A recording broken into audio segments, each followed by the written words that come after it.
From the East Texas Sports Network studios, powered by Texas Dairy Queen, a tradition of excellence, the ETSN podcast, where Clint Buckley and Mike Graham offer their, well, they just talk.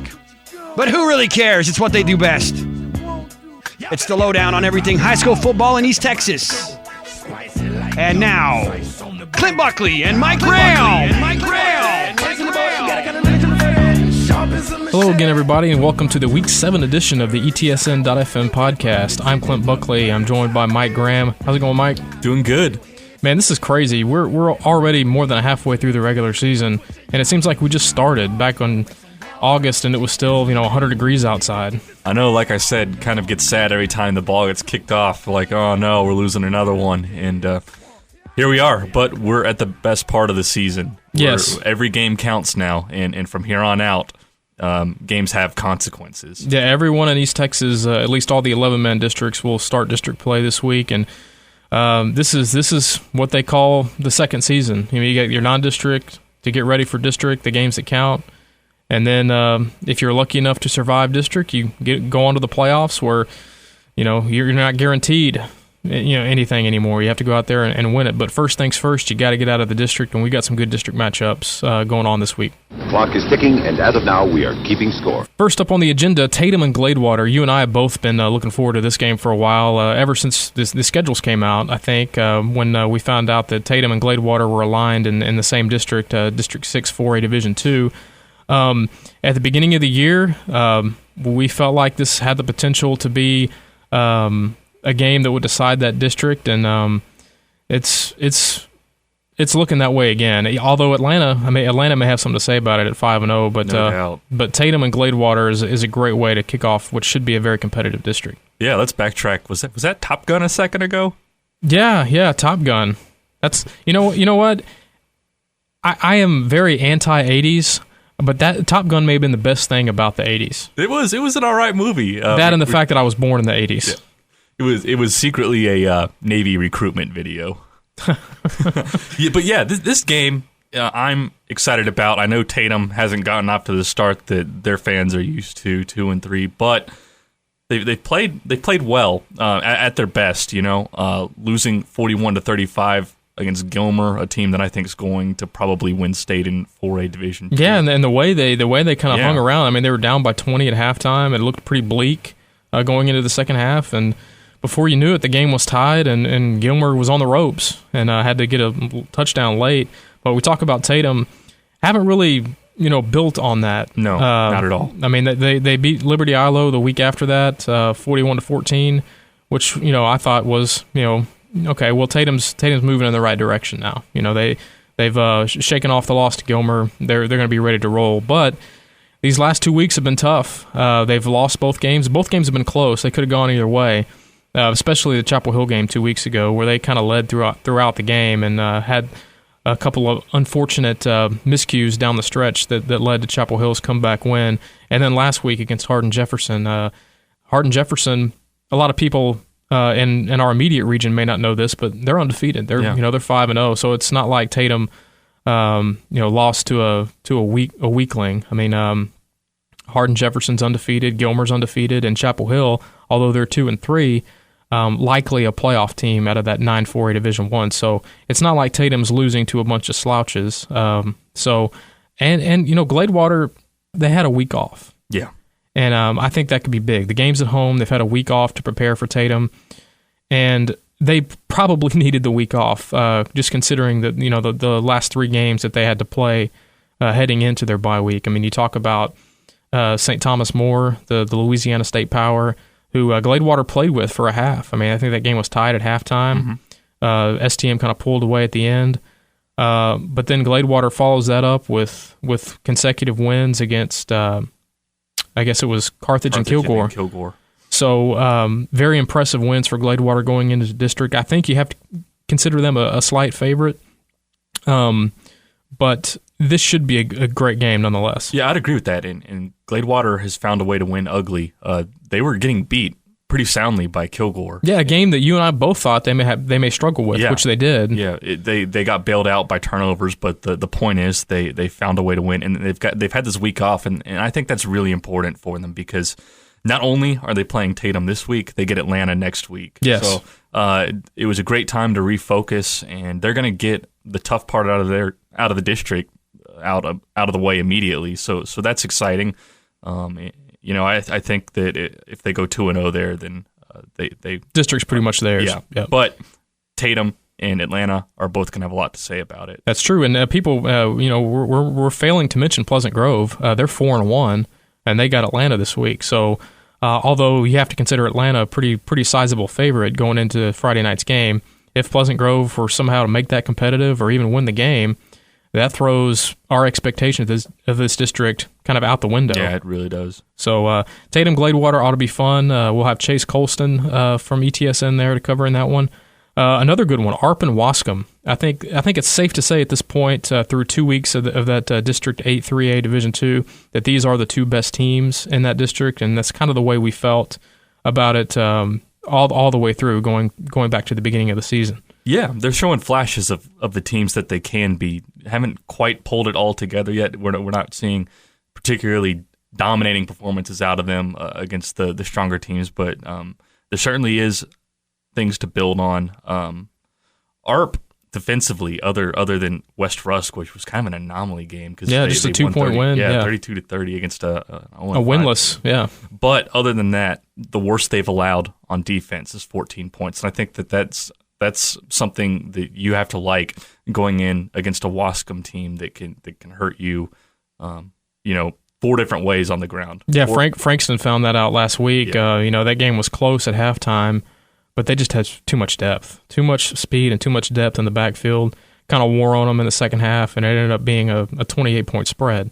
So I don't anticipate either team having that kind of lead in this game. I think it's going to be fairly low scoring, even though you bring it to the equation two of the best running backs that I feel like there are in East Texas, regardless of classification. When you talk about Wascom, you're talking about Kevin Johnson, and then when you talk about ARP, you got Marcellus Johnson. So two of the best pound for pound players in East Texas going at it this week. ARP and Wascom should be fun. I have a pretty good feeling the winner of this game will emerge as the district champion when it's all said and done here in about a month or so. And worth mentioning, Wascom's worst margin of victory is 20 points. So every time they've won by 20 or more. Right, and they've looked great ever since their season opening loss to Center. They've strung together 4 consecutive wins, and they're rolling on offense, and it's a tough thing to defend.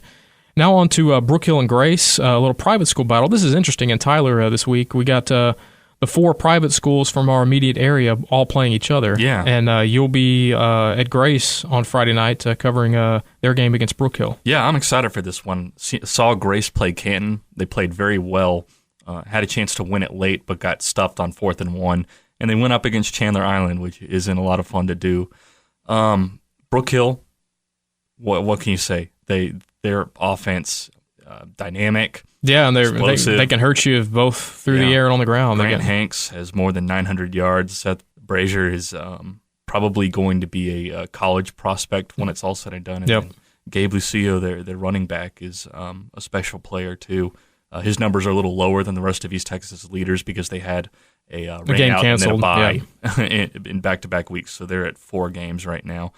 Good game. Probably the better of the 2 East Texas private school games going on. Right. I think that this game has a lot of potential because you've got a Grace team with Zach Tatman, who's a good running back, who can play ball control, and Brook Hill is always a threat for the big play. And I think that those are the 2 things that stand out about these 2 teams. And real quick, you look at the dynamic of this matchup coming in. A Grace win, and they can get back into that district title consideration.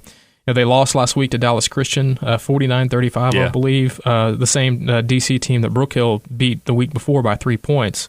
So, Grace can kind of get back into the mix if they're able to beat Brook Hill, and by the same token, Brook Hill can kind of create some separation in that district if they take care of Grace, because they will have beaten Grace and Dallas Christian probably the two biggest challengers to their supremacy in district. So. And Dallas Christian's going to beat a lot of teams this season. Right. But everyone is in pretty good position right now because Prince of Peace, Frisco Christian Academy, and Dallas Shelton are kind of running on the back end right now.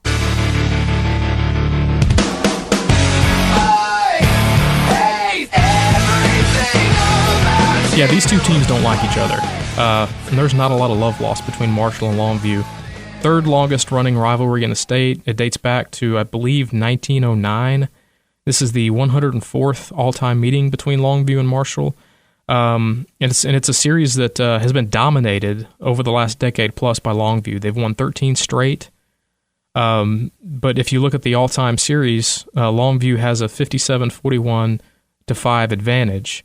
So that suggests before Longview's string of consecutive wins, the series was close, and I think that this has the potential to be a lot better than people anticipate. I know Marshall comes in with a district loss; they lost by 2 to Hallsville, a little misleading. I mean, a loss is a loss. What can you say? But they outgained Hallsville in total yardage, almost 2-1, and just had some drive stall. And I know that Clint Harper and that coaching staff believes that they should be 2-0 headed into this game. A big key matchup to watch in this one is how Longview is able to run it against Marshall's defensive front. I did some research. I looked at Marshall's first 5 opponents, and the one common denominator is that Marshall played solid run defense in just about all the games they played so far, with the exception of their loss to Bossier City Parkway a few weeks back.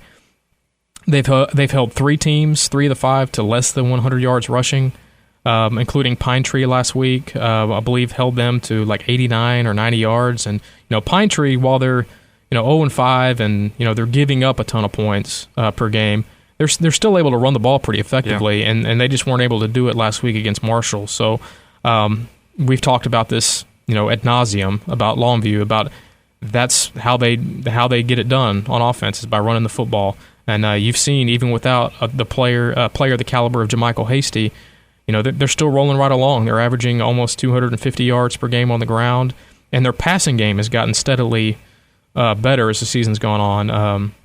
John Sorey has emerged as a number 2 option in the passing game at receiver to go along with Antonio Carter. Chumley, the quarterback, has looked better, and I think it's because the running game has always been there. It's been constant. Even at the beginning of the year when Longview was struggling, they were still able to turn to their ground game to have success on offense. And Marshall's going to have to contain that, I think, because I think if you slow down Longview's production running the football, you kind of render their passing game ineffective. Yeah. Because a lot of what they do passing the ball is based on play action, and if you don't respect that play action, you're not going to get anywhere with it. So that's one thing to look forward to in that game, is that matchup, Longview's running game against Marshall's defensive front.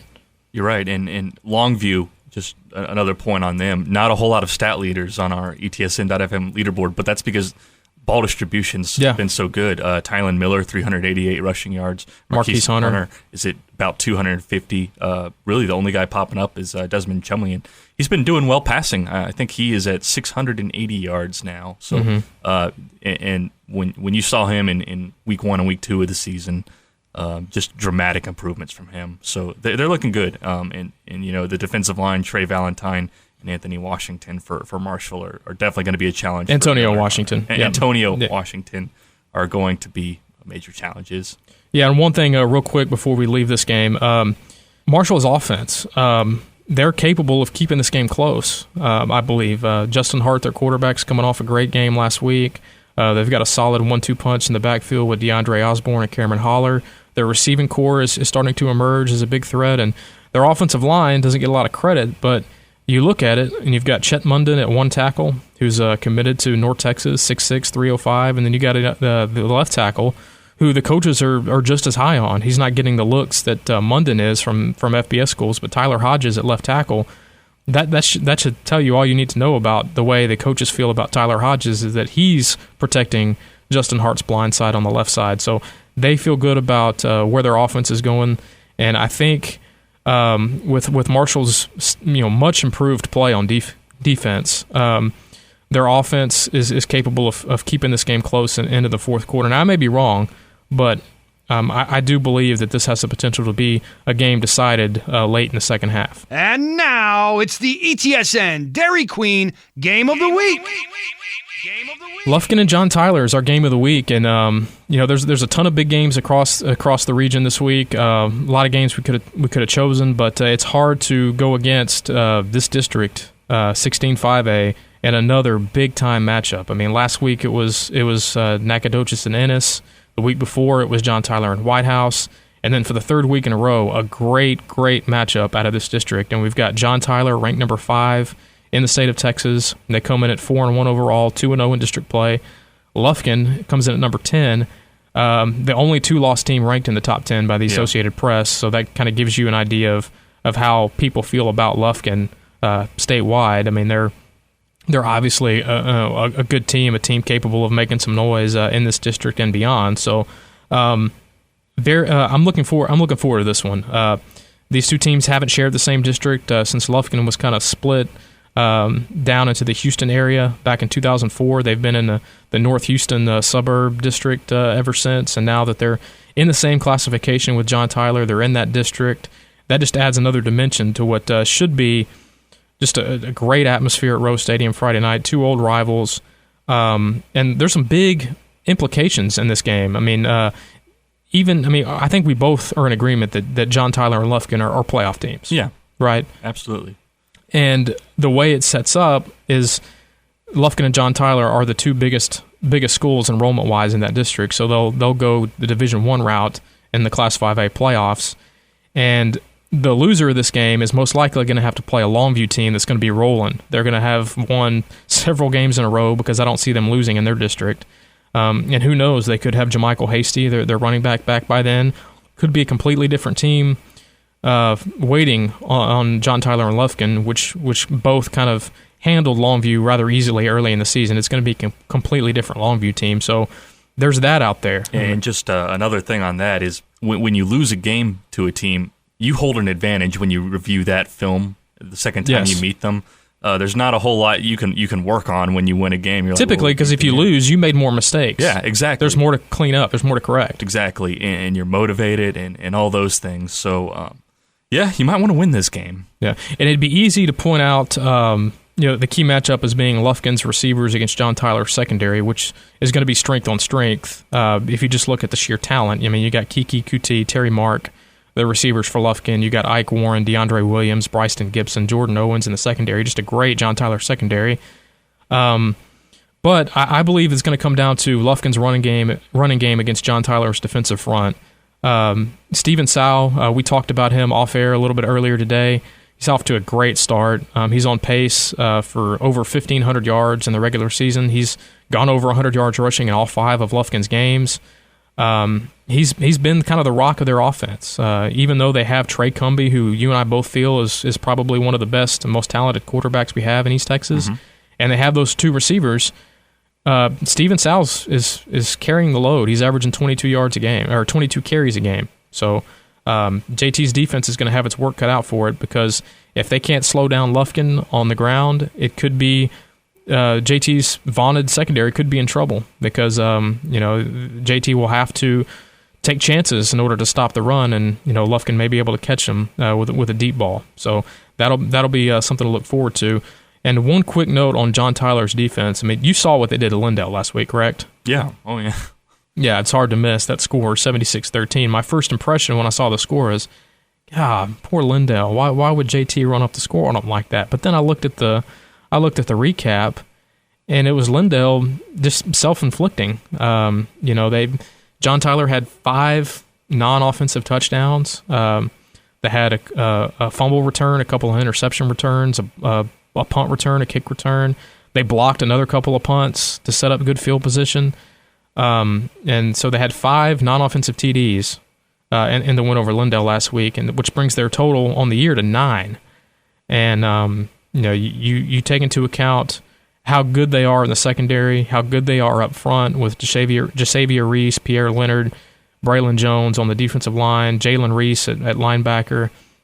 and then all those secondary guys we mentioned, they're good enough on their own, talent-wise, to shutting down teams. But when they're getting turnovers and they're handing it back to Gio McAllister and that offense, they are really, really tough to beat. And that's something Lufkin's going to have to be focused on this week is hanging on to the ball. So Lufkin, John Tyler, 7:30 Friday at Rose Stadium should be fun. Now onto our players of the week. Shout-outs to Justin Hart from Marshall, the quarterback. We mentioned him just a second ago. He's our ETSN.fm Dairy Queen Offensive Player of the Week. Justin Hart completed 17 of 23 attempts for 338 yards and 5 touchdowns against Pine Tree in a 55-29 win. It was a win they needed. They did not want to begin district off 0-2. They get the win. Congratulations, Justin Hart. The defensive MVP is Pierre Leonard, and just like we were talking about with John Tyler, he's responsible for a forced fumble, 2 blocked punts, 2 sacks, and 6 total tackles at the nose tackle position. And those guys aren't a lot, they don't get a whole lot of glory, but they do some big things for their team, and that's exactly what he was able to do on Friday night against Lindale. Yeah, congrats to Justin Hart and Pierre Leonard, our ETSN.fm Dairy Queen Players of the Week. That's going to about wrap it up this week for the podcast. Before you head out to your games Friday night, our weekly stat leaders are updated and online at ETSN.fm. We have standings for your perusal as we get district play underway. Some teams have already started district play, so if you want to keep up with how the teams in our area are doing, you can check the standings page out on ETSN.fm.